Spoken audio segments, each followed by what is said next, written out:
Ever get that feeling like Spotify can read your mind when it's recommending music? Yeah. Or when Amazon suggests some kitchen gadget you didn't even know you needed? Right. That's the power of cluster analysis. Algorithms grouping things together based on their similarities. Yeah, it's like having a personal organizer, but for your Yeah. data, Yeah. sorting everything into these neat little piles. Exactly. But, and here's the catch, just because you can group things doesn't mean those groupings are actually meaningful. Right. So that's what we're diving into today. How to evaluate those clusters, making sure they're not just neat, but actually insightful. And we're doing it with this research presentation on clustering model evaluation. Ready to unpack this? Let's dive in. Okay. So we've got two main approaches to evaluation. We've got intrinsic and extrinsic. Intrinsic is like giving the clusters this quick visual inspection. Yeah, think of it like if you're arranging like a display of different cookies, right? Oh, You intuitively group them based on what you see. Chocolate chip, oatmeal raisin, peanut butter. I like where this is going, yeah. And intrinsic evaluation, it works the same way.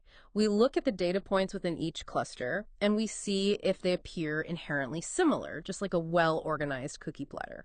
Okay, so instead of relying on just our eyeballs, though, what are the actual tools of the trade here? Yeah, so metrics like the Davies-Bouldin index come in handy. Okay, This one basically tells us how well separated the clusters are from each other. gotcha.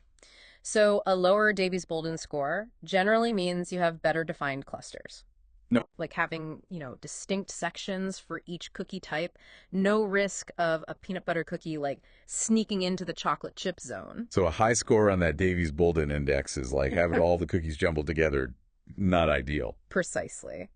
And then we also have what's called the sum of variance, Okay. which measures how compact each cluster is. So think of it as like checking if all the chocolate chips are concentrated within the chocolate chip cookies rather than, scattered across other types. It's all about that internal consistency, right? Each cluster should have a very clear identity. Exactly. Now, the silhouette coefficient, this is where things get really interesting. It tries to find that sweet spot between having clusters that are distinct, but also having all the data points within a cluster be similar. It's like we're aiming for both visual appeal and a neat arrangement on our cookie platter. A balancing act. So Yeah. if I'm understanding this right, these intrinsic metrics, they're giving us... Exactly. So instead of just looking at the clusters themselves, we compare them to what we already know, what we call the ground truth. Okay. So it's like having a recipe book, to confirm which cookies are which. Okay. So we're checking if our beautifully arranged clusters actually reflect reality. Precisely. Yeah. And one of the most powerful metrics we have for this reality check is called the V measure. Okay. And this combines two crucial aspects. We have homogeneity and completeness. Okay. Yeah, those sound familiar. Break those down for me. What makes them so important? So let's go back to our cookie platter. Okay. So homogeneity basically asks, how pure is each cluster? Okay. So in other words, if we look at, say, the chocolate chip cookie cluster, are all the cookies in there actually chocolate chip, or did a few peanut butter strays sneak in? Okay, so high homogeneity means each cluster has this strong, distinct identity, just like we want our cookie types to be easily identifiable. Exactly. Now, completeness, this kind of flips the script. It asks, did we capture all of a specific cookie type within its designated cluster?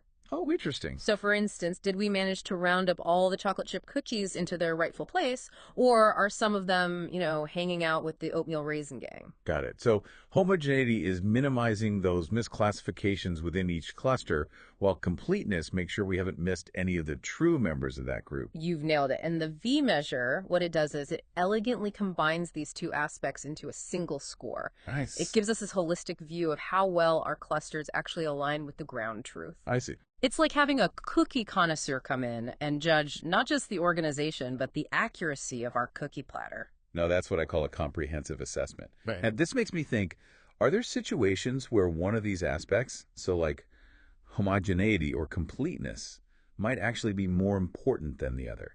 That's a really interesting question. I can see how, different situations might call for like prioritizing one over the other. Absolutely. Imagine, for example, you're clustering customer data for targeted marketing. Okay. So you might prioritize homogeneity if, say, you're sending out a very, very specific promotion. You want to make sure only those who are highly likely to be interested receive it, even if you miss a few potential customers along the way. Right. Makes sense. Whereas if you're aiming for brand awareness with like a broader campaign, completeness might be more important, to ensure a wider reach.